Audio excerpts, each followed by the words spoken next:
My best cold emails right now for Distribute, they're not personalized at all. I did the complete opposite. I didn't personalize at all. And it prints meetings. Really? Okay. I do zero. I have a 2-step sequence right now.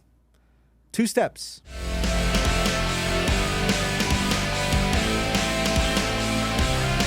I'm Chris Bussing. Welcome to my channel. It's committed to helping more people create lives of freedom and impact through success in tech sales and entrepreneurship and the pursuit of self-development.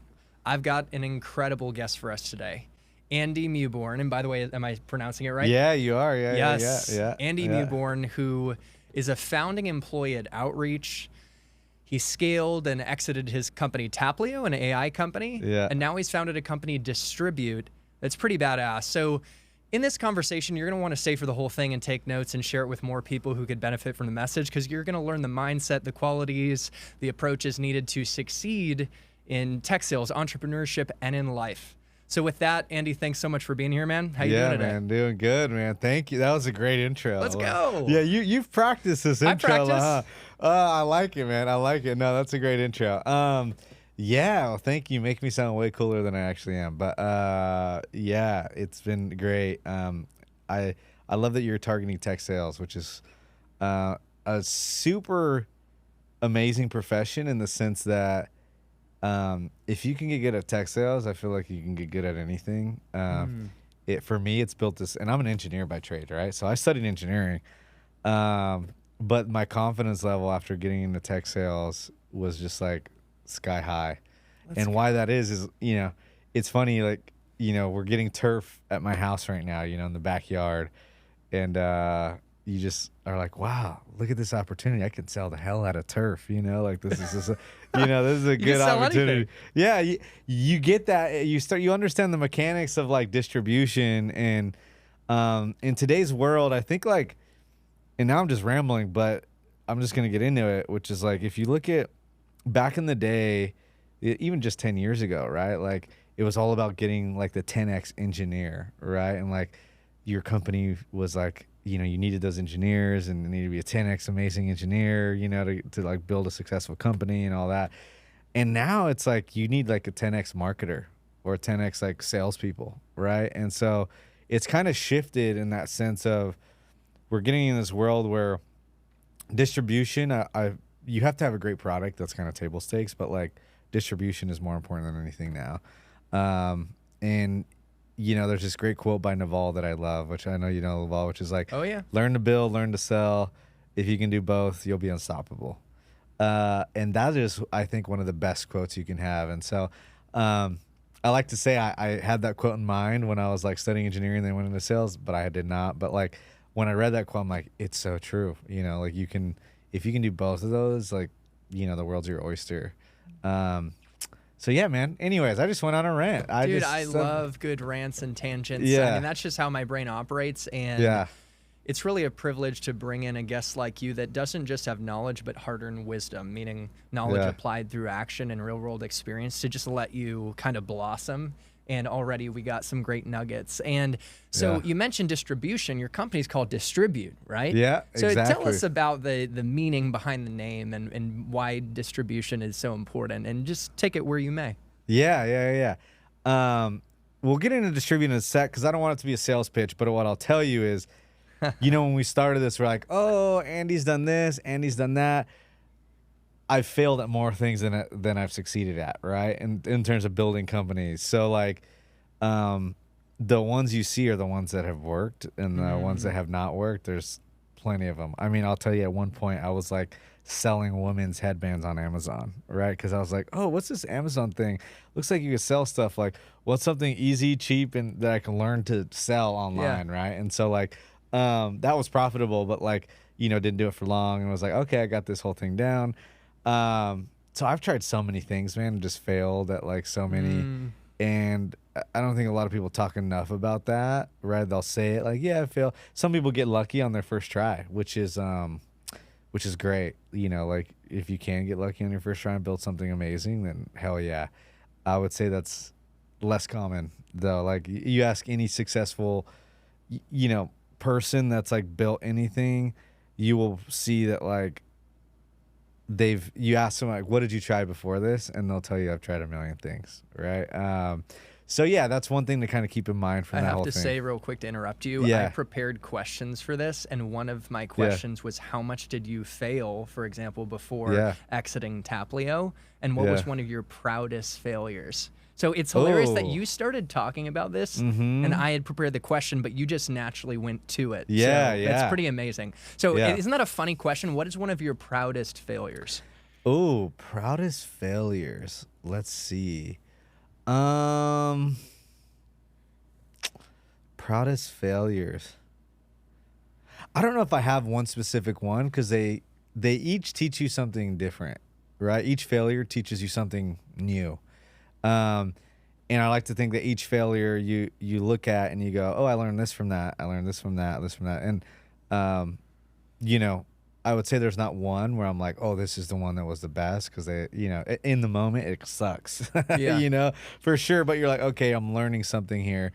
So yeah, I wouldn't say there's one. I would just say, like, for me, the way I think about it, and it may be different for others, but the way I think about, you know, when you do fail at something, it's you didn't actually fail. You basically learned something new, you know? And so, like, that's the way I kind of look at these things. And I kind of treat everything like an experiment, to be honest with you. Like, that is, I would say it'd be my last failure, because it, you know, that was the stake in the ground that I put, is that, like, hey, every time, you know, treat everything like an experiment. And so I do that with content. I do that with things we try to distribute. I do that with a bunch of, like, basically try a bunch of things and see what sticks. And then once you find the thing that sticks, you double down on it. Right. And then I repeat that over and over and over again. So I think, you know, one of our company values is, like, basically, treat everything like an experiment today, because I've just, and that's not something that I read in a, you know, on an Amazon, you know, Amazon's values, and was like, ooh, I'm going to do that. And it's like, no, I've kind of, like, done that through my own experiences and been like, okay, this is how we're going to operate. It's just basically how I like to operate, which is treating everything like an experiment. Yeah. I'm smiling because I have a little booklet I got from the stationery store with my life purposes, and one of them is to literally be a human experiment. And what I mean by that is I just want to encourage people to take risks and put themselves out there, you know, and learn through doing and live a full self-expressed life. So it's cool to meet a leader like yourself and someone further down the path who is embodying that as well. And there's so many tangents I want to go down, but I realize, like, posting on LinkedIn, and you've built an amazing following, is it's risky, right? Because people might not embrace your ideas, and some posts might fail.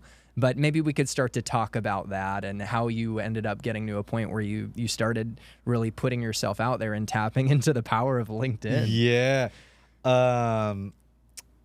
That I started to tap into LinkedIn, which, by the way, is one of the best platforms out there. You've got like 160,000 followers, maybe more. I'm not sure exactly, but it's like 180 something right now. Dude, that's incredible. So, anyways, you have you've built a following. So continue on.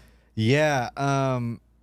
So I would say, and people look at that too, and are like, "Oh my gosh, like, a lot of followers, like, great."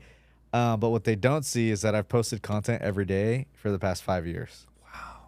5 years. Yeah. And so when people ask me what's a superpower, and I'm not trying to make this about me, but more about people that are watching, is a superpower that you can have is consistency, right? Like, when people ask, what's your superpower if you had one? I'll say consistency. I will be more consistent than anyone in the world. And I will be more consistent over time with something. So, like, my rule as well is, like, don't start something new unless you're going to be able to do it every day, like you brush your teeth. So, because I have ADD, right? So, like, I see things and I'm like, oh, shoot, I want to do that, I want to do that. And you think about it and you get this, like, dopamine hit because you're like, oh, like the turf story, right? Yes. Meanwhile, I was like, dude, I can start a turf company. Like, this is awesome, right? Yes. And then you think about it and you're like, could you do this every day, like brushing your teeth? And you're like, nope, okay, well, then move on. So you kind of, like, put it, you know, store it away. And so going back to that, you know, I think consistency means you're also saying no to a lot of other things, right? And so that's the trade-off, because you're saying yes to something every day. And so when you I say am yes, so honored you said yes to this podcast, my yeah, friend. Let's yeah.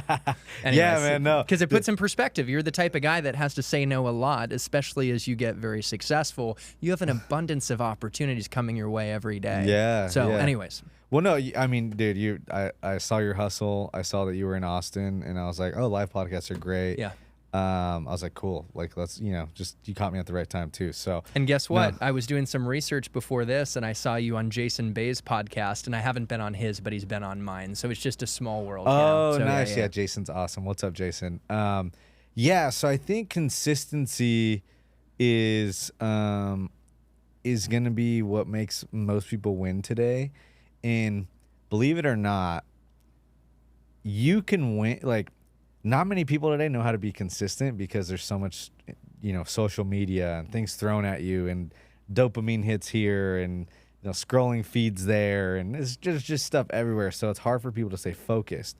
So people, I think it's easier than ever today. If you are if you can focus and learn to be focused, you can do anything you want, right? Like you can be very successful just by inserting focus, because you have less competition because many people are not focused today, right? And I don't want to say everyone, but it's not their fault. It's not everyone's fault. It's just that people aren't focused because there's LinkedIn, there's Instagram, there's TikTok, there's whatever people are using nowadays, right? And Snapchat. And those are engineered to just give people the dopamine hits, right? And so you're just constantly trying to get that dopamine.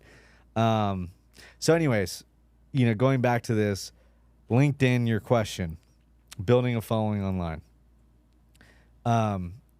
It is such a cheat code. Like, it is such a cheat code for multiple reasons, right? Like, when people say, oh, you're posting and you have a lot of followers, like, LinkedIn doesn't actually care how many followers you have. Really, the reason you have the amount of followers, it's a level of authority that you hit.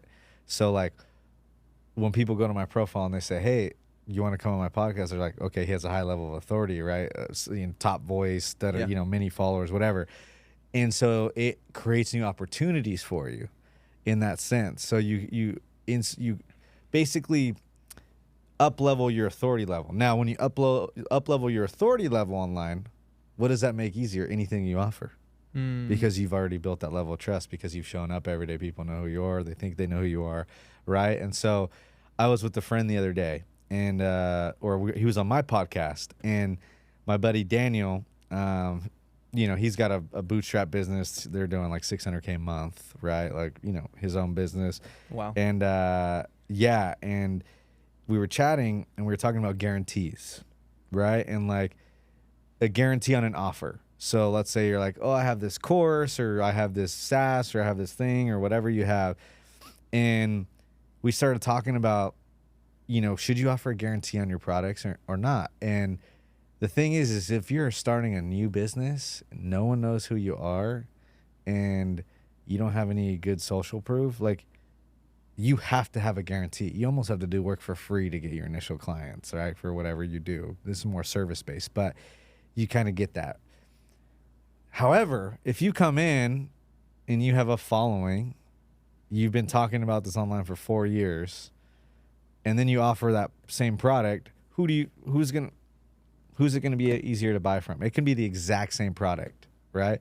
But it can even be worse from the person that has the level of authority. The product can be worse, but they're going to have a much easier time selling that because they have that level of authority, where someone new may have the better product, but people don't know who they are. They don't have a level of authority, and they probably have to give a guarantee. So it makes your life a lot harder, right? So that's what's at play here when it comes to building the personal brand. Now, why it's also amazing is because not many people will do it, right? And so you get ahead, because it is hard. Like, building an audience, people look and they're, oh, awesome, like, following, like, maybe he got lucky or something. It's like, no, like, didn't get lucky, just did this every day for 5 years.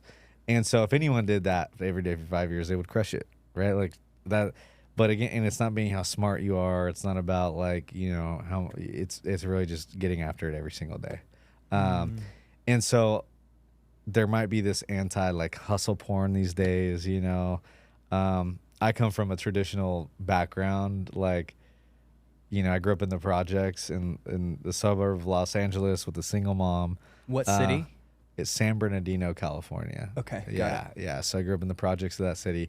And so for me, I know there's a lot of like anti-work hard stuff, and I'm like, no, like you need like I'm sorry, but I'm not a hustle porn guy, but I'm gonna say like, yeah, you need to work your ass off. Yeah. Like you should be working your ass off and like get up if you need to go to the gym, do it, but like then get after it. Don't spend 10 hours on a morning routine. Like wow, that's a good insight right there. Don't spend 10 hours on a morning routine. Yeah. Get into executing your work.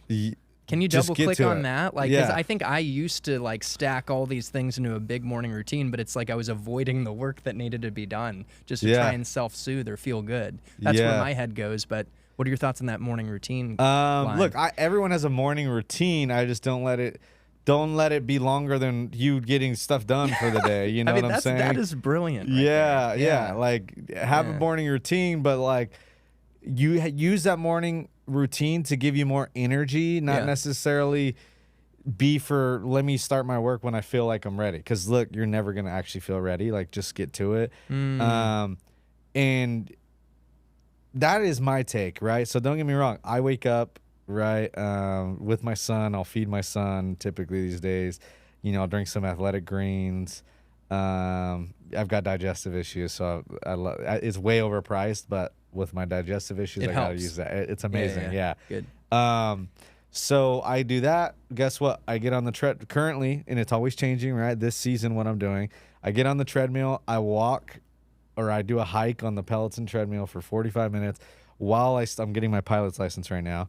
So while I'm studying to get like my pilot's license, I watch the videos that I have to do. So I'm kind of multitasking at Yeah. the same time, but that's like my me time. So I'm getting my exercise in while training for something new because I'm always trying to do something new as well. And then once I finish the workout, take my son to school and then get after it, right? And then maybe while I'm on the treadmill too, I'm doing a little bit of work. So, yeah, that's my morning routine. I would say it takes about an hour, right? Like that's about an hour or so. And I get to work. Sometimes I shower, but if I have a call right then, I just throw on a nice shirt and I forget to shower. Like that's Let's do it Let's live. just get after it. And so, I think it's good to have rituals, but like I think a lot of people get caught up in and I need to do the cold plunge and then my coffee and then the journal and then the thing. I love journaling. I think it's freaking amazing. I need to do more of it. But I think people worry about that a lot more than they do like getting the actual thing done in the goals that they want to hit and working towards those goals. Yeah. So that's my take. Some people are going to hate on that. That's totally okay. I always say like I've never met someone that has a 10-hour morning routine that is like absolutely crushing it unless they're already billionaires, right? Yep. If you're already if you're already a billionaire, like what's that guy who wants to live like for 200 years or whatever? Yeah. I've He's heard got of him. his routine, but look, he's a gazillionaire already. He's bored, right? Andy, you're exactly right. I Yeah. went to this event hosted by a CFO that I met through a mentor of mine that scaled a couple companies in Austin. It'd be fun to connect y'all at some point. It's just a small Austin world. Yeah. And this CFO hosted a bunch of successful people, honestly. She's going to know successful people. And I was one of the younger people there. And I got in a conversation with a guy that was one of the companies that just blew up and exited and just made buku bucks, and I think it was the .com bubble.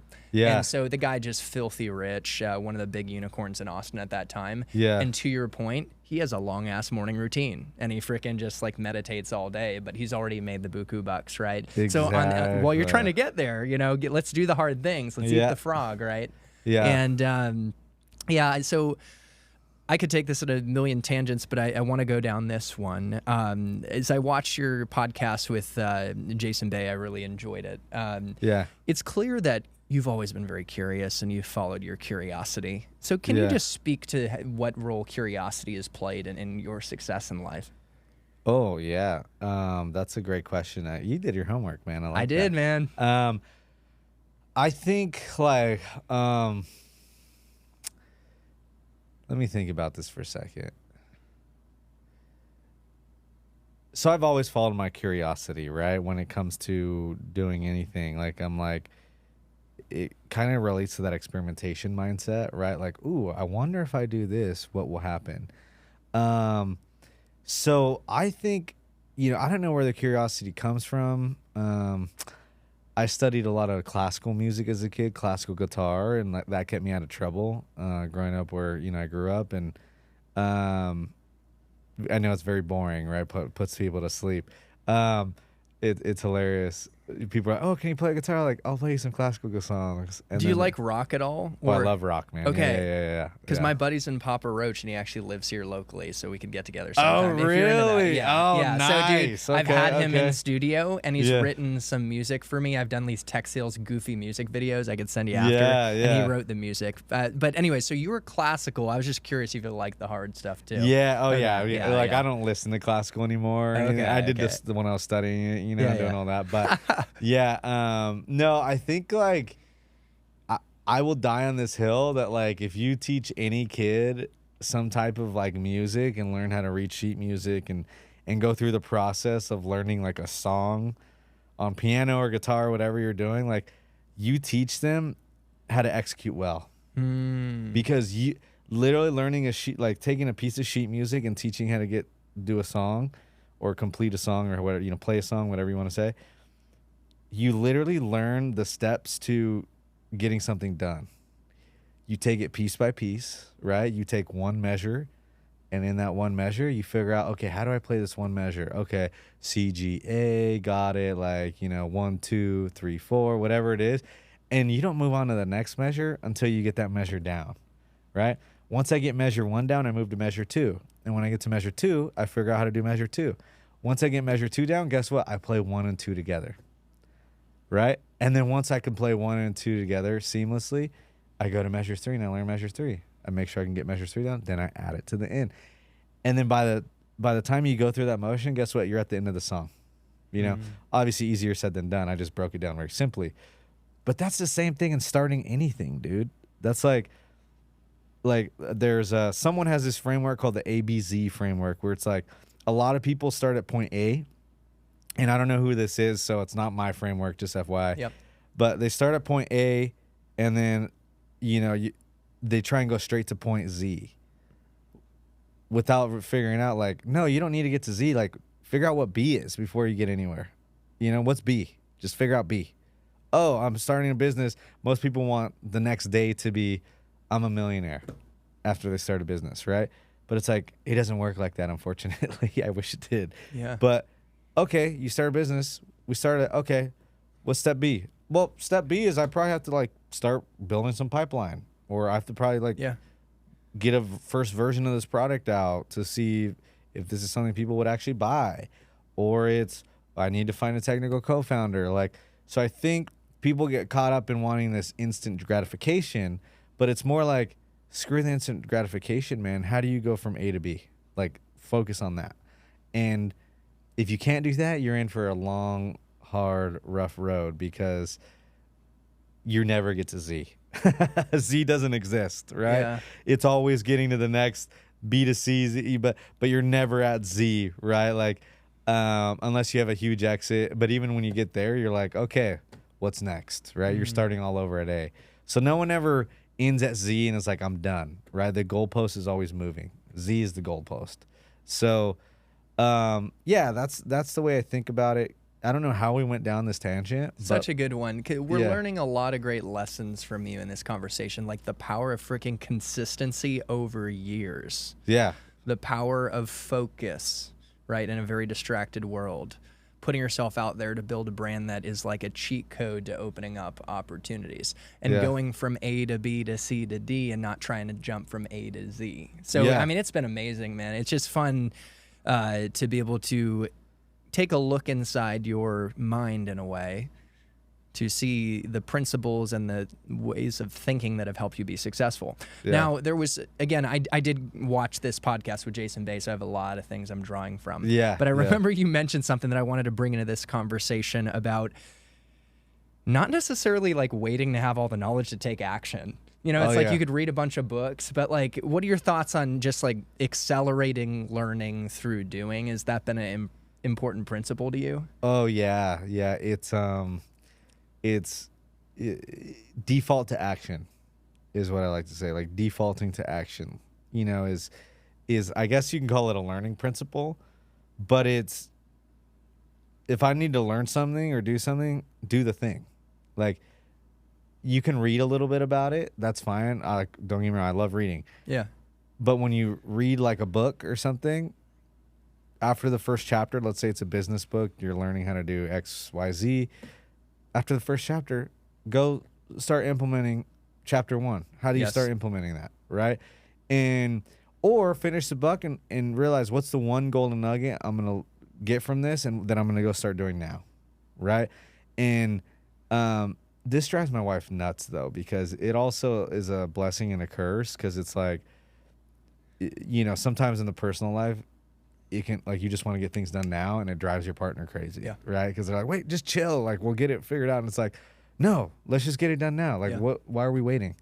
So don't get me wrong. I think it's great, but I will say it can drive your partners nuts sometimes, because, you know, it's a trait. It's something that's hard to turn, at least for me, it's hard to turn that off. Yes. And like, it's always like, okay, let's get it done now. In some cases, she loves it because, you know, we're like, oh, let's vacuum the house real quick. I'm like, all right, I'm on it. You know, 2 seconds later, I'm doing it, and it's done in 10 minutes. But in some cases, it's like, I need to think about this, or like someone needs to think more about it. And so, but you're like, what's there to think about? Let's just do it, you know? And so it's good, and it can be bad, though, is what I would say when it gets to doing that. Yeah. Good call out. I feel like you have humility in pointing out in this conversation some of the trade-offs that come with strengths. You know, there's also sometimes a flip side. And I will say, you know, like, a lot of this audience is 20 to 30 somethings looking on the data. They're aspiring tech sellers, and some are, you know, looking to get into entrepreneurship, and they want to live a full life. And cold calling is a big thing. And isn't that one of the best examples of just taking action and learning through doing? Yeah. You know, like, do you have any tips? I'm going on this tangent, but I knew I was going to get there at some point in this conversation, on just building self-esteem when it comes to cold calling. Because I think of one guy, Andrew, he just started at Oracle now, and he's starting to make cold calls. You know, what might you say? I would say in today's world, what would I say about cold calls today? I would say the way you're going to, just like anything, the way you're going to get good at cold calling is by putting in the reps and doing the cold calls. So here's what I would say to accelerate your learning. Look at what the best are doing and try and imitate what they do, and then innovate on it to make it your own. So there's this great quote. It's like, imitate and then innovate. So like when I started doing sales at Outreach, right? Like, I did pretty well pretty quickly, and people were like, wait, you were an engineer, man, like, how are you coming in here? Were you President's Club, by the way? Yeah, three times, I think. Yeah, exactly. Anyways, so I figured it out quick, and this goes back to music. This goes back to how you learn, right? Yes. And so I said, okay, and just like you want to learn how to be good at guitar, you study the best guitar players and you play their songs. It's the same thing, dude. It's the same thing. This is why music is. I would go back and say it all comes back to learning. Like, I thank my mom for that, right? Like pushing me to like learn music, and like, because it taught me how to learn, really.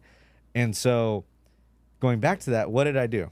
I went and I found the top reps, Riley, Hank, Jessica, a few different people, and I listened probably to 10 hours of each of their calls, right? Whenever it was like my podcast. 10 hours. Oh, probably more. I'm just literally throwing That's unreal. Every day for months, I would literally, I didn't listen to podcasts during that time. I would just listen to their calls, every single one of them. And I would literally be like, ooh, how'd they handle that objection? Ooh, how did they like start the call? Ooh, how did they end the call? Like, what are the important pieces of a call? And then I listened to them, and then I would say, okay, how do I mimic that? And then guess what? I get into the office. I just listen to an hour of calls on the way in, or 30 minutes, whatever. And then I started implementing the little nuances that I found, right? And then you keep doing that over and over and over, and then you eventually kind of like figure it out. So I imitated them, and then eventually I kind of made it my own, right? And so I think that's the best way to learn. You know, it's what you do with guitar. It's what you do when you learn piano.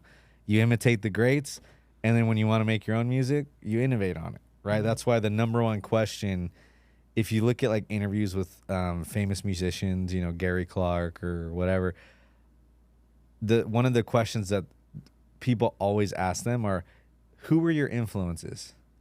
And then they'll say, oh, well, you know, B.B. King, this. And then you're like, yep, I hear it in there, right? And you hear it, but is Gary Clark is his music exactly like B.B. King? No, but you can definitely hear it in there if you know music, right? Mm-hmm.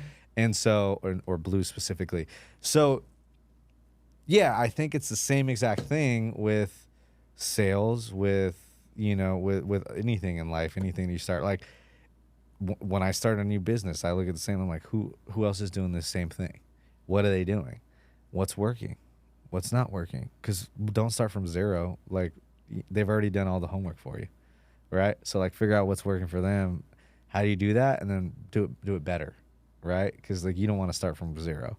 So, yeah, that is what I think, you know, I live by. That's how anyone can get good at anything. So, going back to your question, full circle, cold calling.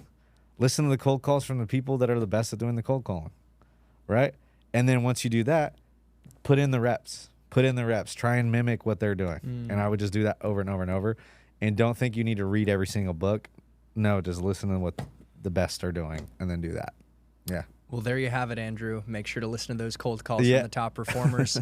Imitate, take massive action. And also, as Andy said, innovate on top and throw in your own special sauce. Yeah. Yep. Now, Andy, you put in the work to listen to 10 hours or maybe more of calls, and a lot of folks actually would not do that. I think that's pretty powerful that you put in the work and something it was motivating you. And maybe it's your wiring to want to be great, like to put in that level of work, you know? So I'm just curious to get your thoughts on what motivated you then to listen to 10 hours of calls and now to have persisted for, I think you said 5 years on social media and to grind in business? Like, where does your motivation come from? Like, what motivates you? It's like an interview question, like for a job. Yeah, you know, I like, know. Wait, what motivates you? No, this is a great question. If I had to say what motivates me, part of having this ADHD mind, right? It's like, you get obsessive over things, right? And so, like, I have a very obsessive personality. So, like, that's why when I dive into something, I make sure I can be consistent with it for long periods of time, because I know when I start it, I'm going to go deep and I'm going to figure it out, right? And so, like, I just think, you know, part of it is upbringing, personality. Part of it is, like, you know, I think as being a parent now, I have a son who's 2.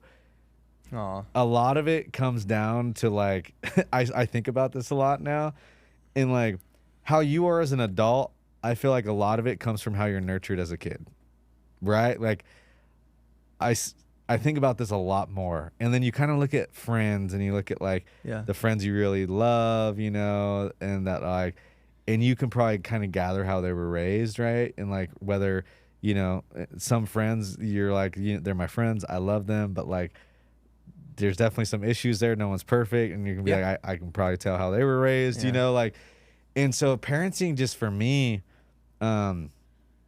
it really has just showed me that, like, you know, people are like nature versus nurture. And I think, like, definitely it's both, but, like, nurture is a bigger portion of it, really.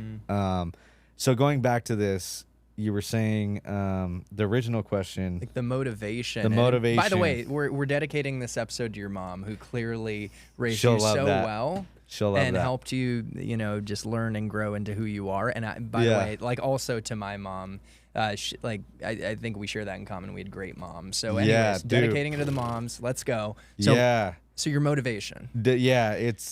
Motivation comes from, look, the way I grew up, I saw my mom hustle to start her own business to get us out of a neighborhood I'm very grateful that I grew up in, but to get us into a nicer neighborhood that my mom was proud of, you know? And so, like, you know, she came from Mexico, she's an immigrant, you know, all that fun stuff. Yeah. So, you know, Spanish is my first language. ¿Hablas español? Sí, hablo español, sí, Joder, claro, tío. claro. Sí. Oh, that's awesome. So yeah, I'm the whitest Mexican. And you'll by the ever way, meet. I noticed it on your website for Distribute, which, by the way, guys, check it out. It's pretty badass. Yeah. You've got some hilarious copy of, like, you know, so easy your abuelita can understand, your grandma. So I Yeah. love the Spanish flair on your website. Yeah. We keep that whole thing Yeah, rolling. it's really and people good. are like, is this guy being racist or something? I'm like, no, like I get a pass, man. I'm Mexican, you know. And then Yeah, they tell, okay, that's so And then they cool. go like, oh, I get it. It's like the Mexican liquid death, and I'm like, pretty much, Yeah. but for software, you know. Okay, that's great right there. The Mexican liquid death for yeah, software. Yeah, exactly. We're the Mexican liquid death for software. So Dude, that's hilarious. we yeah. So I think going back to the nurturing piece, like I was nurtured, single immigrant mom. You know, basically started her own business to get us in a better neighborhood and me at a better school. And dude, I was working with her. Some of my first memories are like helping my mom at work, to be honest with you. Wow. I always joke with her. I'm like, you better be nice because I might report you, you know, to Child Protective Services or something. But no, man, I was, she started an x-ray business. And so, you know, she was doing x-rays for orthodontists and stuff for people who were getting braces or like needed jaw surgery or whatever. So I would literally, she started her own x-ray practice, and I would literally answer phones to, like, people would call in and I would make appointments before I even hit puberty. Right. Wow. So like and people would joke and be like, "Oh, you're putting your son to work." Like my voice was still like I sounded like a child, you know, like Yeah. And I was making these appointments like, "Oh, who's the referring doctor?" Like I still have the whole. It was a script, right? It was like Unbelievable. cold calling script. And so going back to like confidence, like I grew up on the phone, man. You know, so like I grew up more taking calls, but still Yeah. talking to doctors and be like, hey, you know, what kind of maxillofacial x-rays are we doing? You know, like who referred you? What's a good time? Like I was doing all that when I was like it takes 8. confidence still. Like Oh, people, yeah. that's nerve-wracking for people to even take inbound calls, and also as a young person to be working with these very like pedigreed people. Yeah. And to actually, you had to ask specific questions to get to the right, I'll just blanket term it, solution or setting an appointment, it sounds like. So major props, man. Appointments before puberty. That's got a good ring to it. I mean, who else has that, dude? Like, That's a good I one. can't say I did that. Man, that's like a shirt. I already see. We're That's going a to turn piece this of into a merch. short form. Yeah, that's a piece of merch. Yeah, yeah, exactly. Appointments before puberty, man. Yeah. Yeah. It was and like that. And you have a son, right? Who's 2? Who's 2? Yeah. Okay, so he's gonna learn some music, and maybe he'll get some appointments before puberty. Man, I'm putting him to work. Oh, dude, I'm like, once he turns his third, I already got his 3rd birthday present. It's gonna be a computer, so he can start coding. Yeah. Wow. It's gonna be. Yeah, I kind of joke. Maybe a little later, but I'm gonna riff on that, by the way. Yeah, yeah. In a second, but continue on. So yeah, man, I think that, and then going back to that, I was in the dark room processing X-rays. I had a little step stool to, you know, the dark rooms you see in the movies, to process photos. Yeah, you were doing that, but with X-rays, right? And I was doing that. I was in a dark room, and I had a step stool because I wasn't tall enough to get to the machine and process X-rays. Wow. Yeah, it was crazy, man. So did that, and then I also, you know, my mom started a business, and I was there. And another thing that I always look back on that I love, and people are like, "What was your first business as a kid?" You know, that's the fun question. And mine was, so my mom was in this building with a bunch of other orthodontists and just like maxillofacial, just basically like orthodontist, dentist. There was multiple in this little medical building, basically. And you know, the Costco was right down the street. And so I was like, oh, you know what? Like some people would always come over to my mom's office and get like a Diet Coke or something. And so I was like, I should start selling these to people. So we would go to Costco, and my first business was, I told my mom, I was like, hey, I want to buy some cases of Diet Coke because I'm going to go around the buildings and sell them. And these are dentists and teeth people, right? Wow. And so like, my mom was like, are you sure? Like, you know, I'm like, well, people are coming to your office to drink soda. I know they're teeth people, but I was like, oh, they'll drink. But my mom didn't have the guts to tell me that, you know, like, but I was like, all right, let's just do it. So, dude, I got cases of Cokes. You know, you'd buy each Coke at the time. Let's say you'd pay 30 cents per can or whatever. But I tell them, I'd go to each door. I'd go in the doctor's office. I had a little cart to pull all the sodas, and I'd pull them, and dude, I'd sell them for $1. And that's where I learned the magic of margin. Wow. So you're a reseller, I was right? basically I was going around to my mom's neighbors in her medical building and selling Diet Cokes and Coca-Colas. Yeah. So the magic of margin. Now you bought it at 10 cents, sold it for $1. Yeah. I mean, that's or 20, whatever it was that's at pretty the time. damn good. Yeah, 30 cents, 40 cents, whatever it can And cost. what did you that put time. the money towards? Did you end up getting a nice little? Dude, I was the like, richest kid in elementary school at that time. Yeah, what did I you was use it for? Shoot, I don't remember, man. I think Just like probably, CDs or I don't know. I'm just thinking, what would a young person spend money on? Yeah, like I don't even remember. One of my first CDs was. That's funny that you say this. One of my first CDs was the Papa Roach CD.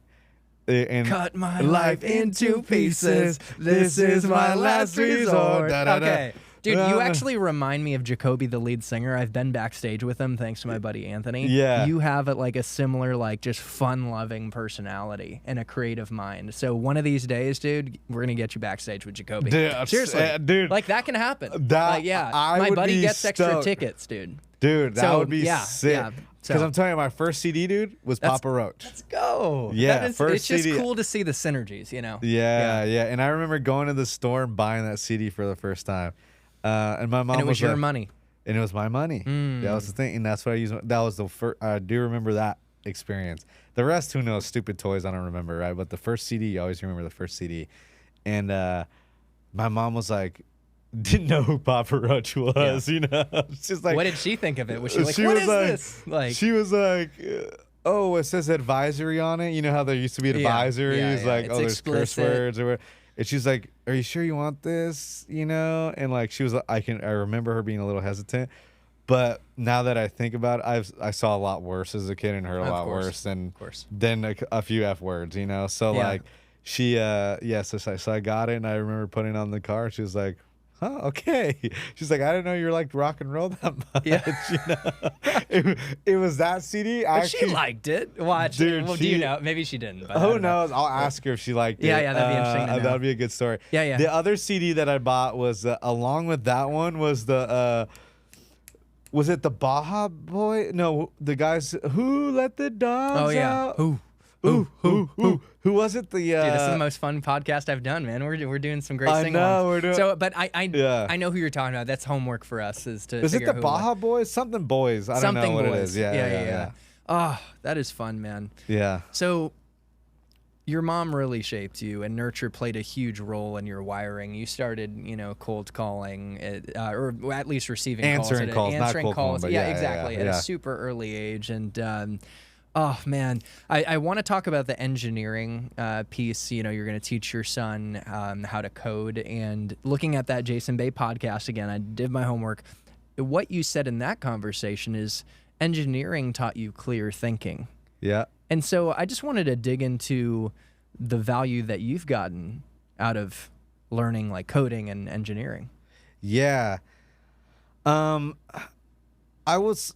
when I said that, I would say that it's very similar to what we talked about learning like a sheet of music or a new song on the guitar, right? You take one piece at a time, and that's literally the same thing as engineering. When I say clear thinking, people are like, what do you mean by clear thinking?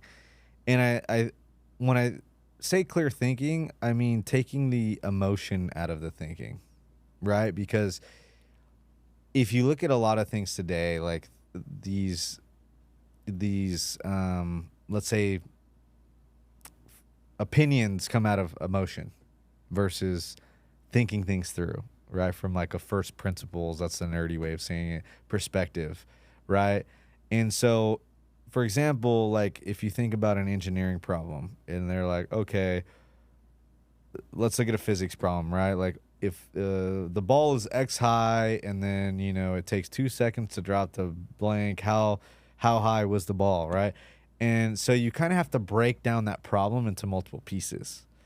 And so when you think about just thinking in general in life, when you see a problem, you don't think, oh, this is a problem, let me get pissed off and just like bang my opinion on it and, like instantly have this, because I saw something on CNN or Fox or whatever, and now I have this opinion.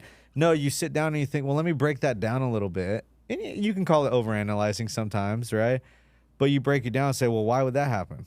Well, why would that happen? Well, why would that happen? Oh, so the root cause is probably this, right? And it comes back down to like a good way to think about it is like the Toyota 5 whys. Like when there's a problem, you ask why 5 times to get to the root. Very similar, right? And so that to me is what I think by clear thinking is you can basically take an in problem and figure out how you reverse engineer that problem, right? Or figure out how to break that problem into pieces. Okay. And that is what I think clear thinking is. And so engineering, you know, it goes back even farther than engineering, I would say. Even it goes back down to like the music part, right? But engineering, you kind of like use that muscle a lot more. Yes. For real world stuff, right? But it's basically the same thing. Breaking things into measure.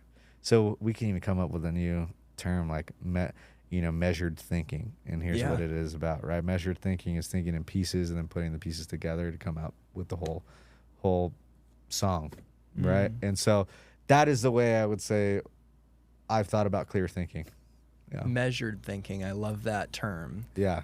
Being mindful and really probing to get to the root of an issue and not just reacting emotionally at the first sign of a problem, but taking a step back and thinking we can get to the bottom of this and we can find solutions. And it's funny you said 5 whys, because years ago I interviewed for a pretty solid account executive role at AWS, and I ended up going to Google Cloud, pursuing a different path. But in one of the interviews, when they flew me out to Seattle, they have this like ringer of 7 interviews, and I got a question, tell me about a time you asked why 5 times. So clearly, Andy, this ability to ask why 5 times and clear thinking is critical in sales, especially when you're solution selling. So I just like your high-level thoughts on how getting the root of problems is important when you're selling, especially in like tech sales. Yeah. Well, there's that quote. I think it was maybe Elon Musk that said this quote, which was, "A problem well defined is a problem half solved." Right? And yeah, a problem well defined is a problem half solved. So think about that. That means if you can really determine what the root cause of a problem is or what the problem is and define that, you're already on your way to solving it, right? Because if you think about sometimes when someone has a problem, like let's say because we're talking to a sales crowd here, like if you're talking to an account and you're selling outreach, let's just say, or no, you're selling Distribute, a digital sales room, right? And so you're like, okay, you're talking to an account and you're like, okay, well, let's just say you get to the root of it and you're like, well, what problems are you having? And they're like, well, you know, our reps are living in email thread of death, right? Where documents are everywhere. We're losing deals. Like our deal cycles are too long. We're not pushing, timelines or anything, and everything's very scattered, whatever. And so you start to figure out like, okay, well, that's how you would define it. But like, let's double click onto that a little bit more and say, what really is the problem? And when you ask the 5 whys, with them and you kind of get into that, you're not going to say, hey, I'm going to ask you the 5 whys, but you break it down a little bit. And what you realize is that the real problem is that because nothing is consistent in the way that they handle their processes when it comes to content, right? Mutual action plans, business cases, all that. Because it's not consistent, you don't know how to optimize in any of those areas. So you don't know how to use them in order to create faster deal cycles, right? And so you kind of look at it and then you start to define it and actually put I call it like a hook into a problem hook, right? And you say like, the way I define this problem is going to be the hook of how we push this deal along internally in an account, right? And so when you think about sales, it's one big political campaign in enterprise sales, at least, not in mid-market enterprise strategic, right? And so what gets pushed around internally is the problem that you define. And if you don't define it well and you're just like, well, it's this and that and this and whatever, then people can't necessarily consume that, and it's not easy to say, here's the problem. And so what I think is in defining that problem, the problem statement, let's call it, is probably the most underrated thing you can do in any deal. Because some people are just like going through the motions and they're like, well, I hope they buy or whatever, but they never define the problem. And then you get to the end of the deal or you think it's the end of the deal. And then an exec comes in and is like, okay, well, why are we spending money on this? And what number is going to be affected by purchasing this? Right? And then you're like, well, I don't really know, because you never defined the problem. So I think, defining the problem is what's going to, you're almost problem hunting, right? Like, you're problem hunting and you're trying to find out what really is the problem. And I know we all get the dopamine hit. We're talking to people and we get the next meeting or whatever. And you go through all that, but then you kind of are just wasting your time because you're still like, I don't know the problem. Because once you can define that problem well, you know exactly who to go talk to next, what to say to them. You know how to align everyone. Yes. And get them on the same. Once again, it's what politicians do. They say, hey, our spend is too much, and they're saying the same thing over and over and over and over again. It's just problems that they know people are pissed about. Yeah. Right? And so how do you do that same thing, but with your software or your technology, right? What is that problem statement that you're going to basically use as your hook that people will repeat and get pissed about at the company that you're selling? Like, yes, we need to fix that. Yes. Right? It's very similar in that case. So I just ranted to get to that point. That was really good. But yeah. And isn't that the process too of working with prospects? Like you're getting on the same side of the table and you're kind of talking out loud about challenges and asking probing questions, and it is kind of like this brainstorm, and eventually you get to the root of the problem, just like you got to like just that amazing take-home point on clearly defining problems with customers, which will be the source of agitation that actually drives the deal forward. Yeah. So, and by the way, I'm pretty excited to have another great guest like yourself coming on late August, Dan Pink of To Sell Is Human. Now, that's going to be virtual. He's not going to necessarily come down here. Yeah. But you basically are taking a page out of his book. It's funny that just, you said become a problem hunter, and he talks about being a problem finder. So you hit the head on the nail right there. And I saw a post of yours on LinkedIn on discovery questions, and it was fire. So I think this plays into the theme of getting the root of problems.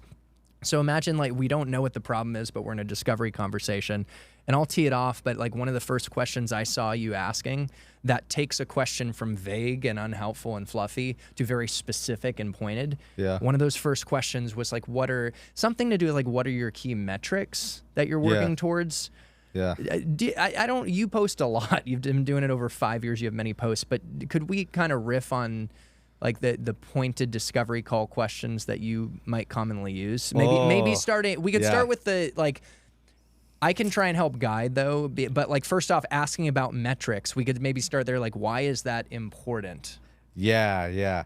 And here's the thing about discovery questions is that like you can have a list of 1 million. They can all million of those can be the best ones, but there's also context on when you ask them, right? And let's talk about this. That's brilliant, right? Like with anything, context is important. Yes. So like everything that I'm telling y'all today, like it's in the context of what I've experienced, right? Yeah, so, it's also not like, you go up to a prospect, you have no rapport and whatever. Yeah, and you're just like, I have a list of 15 questions. These are good. Yeah. So good point. Yeah, it's not like, I think there's, and I'm big on being human. Like you'll hear me saying like, I don't tell my team to personalize. I tell them to humanize things. Like, oh gosh, this is another good tangent. So yeah, how do you humanize? Let's hit on that real quick, and I'll try and guide us back to the timing of questions. But let's talk about humanizing. Humanize. So, there's this big. So let's talk about cold emails and humanizing, right? And I wanted to go there, by the way.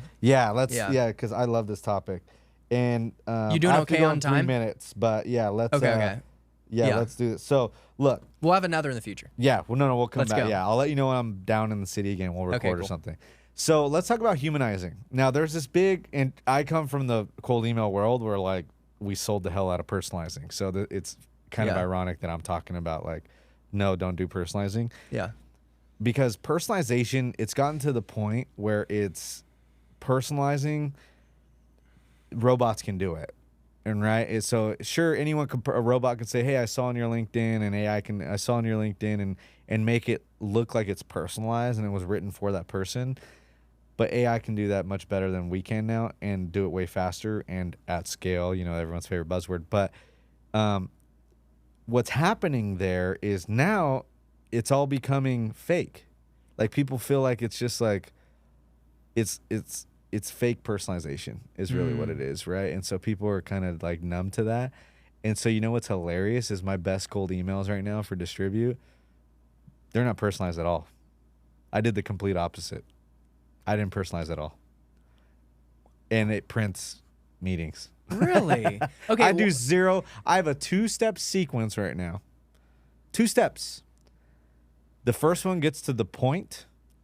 The second one tells a joke about the last email. Okay, so we'll wrap up with this because you got to go, and then maybe a little shout out to Distribute and to check it out. But like, okay, and we'll have plenty more for the next time. So, wow, walk us through this 2-step sequence. My sequence is 2 steps. It is the first one, you add credibility, right? Hey, I was early at outreach, or da da da da. You quantify something. So, hey, we're 3 times cheaper than High Spot and 10 times better user experience. Okay, we quantified. And give a no-brainer offer. Hey, would you want to meet with my CEO? And we'll give you a $100 gift card. And some people are like, oh, the gift card play. It works. And so you do that play, and it's kind of a no-brainer. It's like someone that's credible, someone with authority. And guess what? When you do content on LinkedIn, most of your replies are like, hey, I know you from LinkedIn. Yeah. So going back to there's so many things that I'm saying right now that we can break down, but the first thing is why you want to do content is to make your name recognizable, because then it makes everything easier. So when you go to cold email someone, they go, I know that name. I see him on LinkedIn every day, right? If your grandma emails you, do you care what the subject line is? So No. Everyone's playing, not everyone, but a lot of people are playing the wrong game right now. They're playing the game, and this is from someone who has helped send probably billions of emails. Wow. You can thank me for all the spam. But when you think back to it, a lot of people are playing the wrong game. They're saying, this is what you say in your body, and this is what you're saying. This is what you should, a breakdown of your email. None of that matters if they don't open the email. And guess what? You're more likely to get an open email if they recognize the name. Sure, if you have zero authority, they don't know the name, your subject line is the most important, because the body, like if they don't open it, it doesn't matter what's in the body, right? So that's the first thing that I'll kind of say. The second thing is, because of the volume of cold email today, you have to think about cold email not as cold email. You have to think about cold email as an ad. And that is why I'd only do 2 steps. And the second step is only to be like, okay, maybe they were busy when they saw the first one, and then move on, because it's an ad, right? And so when you get an ad, what if like each day when you were scrolling your feed, you got an ad that's like, hey, day 1, hey, first name, are you ready to meet? Can we do 30 minutes? And the next day you got something as an ad, and you're like, dude, this is boring, this is lame, this is not educational, this is not funny, like there's no personality here. Right? It just gets watered. If you saw that as an ad, you'd be like, screw this Instagram thing, right? So going back to that, you have to think about each email as an ad, because people are receiving hundreds per day. So you have to stand out. You have to give a great offer, right? And you have to realize that if they see it the first time and they don't do anything, they probably don't want it, need it, or understand what you just said. So move on. Right? So that's the way I think about it. What a great thing to end on. But this is the final thing, the kicker. Let's just paint a quick vision for your community that you have, as well as Distribute, and then we'll sign off and look forward to the next one. Yeah, community. So I have a community of people that have been building on LinkedIn, right? So we've had over like 4,000 students, or alumni, I should say. So yeah, people were just asking me at one point, like, hey, how do you make this LinkedIn thing work? So I started to put people in a group, and started simple like that. We've actually used this community now. Brand 30 is the name of it. And we use this community. We help them build on LinkedIn, become LinkedIn creators. I think I was invited to an event. I think it was a few months back. Maybe it was last summer. I don't remember, but recently. And the event was a bunch of sales influencers. And I looked at the list and I go, probably 11, 12 of the 15 people that are going to be there came out of this program, my program. Wow. Yeah. What an impact, man. Yeah. And so I was like proud uncle, right? I was like, yeah, like awesome. But yeah, so that to me was like, this is awesome, right? A lot of these people started with what we've, you know, I've been a salesperson and what we've built to teach people how to use it for sales. So there's that. So we put them in a community. We built Taplio for them, right? And like, this is true community-led growth. We use the community in order to push basically these SaaS that will be useful for that community. And so when people ask, what's your strategy? I say building community. It's the hardest thing to do, but it's probably the most impactful, right? And so that's part of it too. So yeah, man, I have to head out, but freaking... Dude, this was awesome. This was awesome. And guys, check out Brand 30 and Distribute, linked in the description of this video. And make sure to follow Andy if you don't already on LinkedIn. Andy, you're the man. We got to send you off and look forward to the next time. To your success in tech sales and in life, happy selling and happy living. And we'll see you in the next one.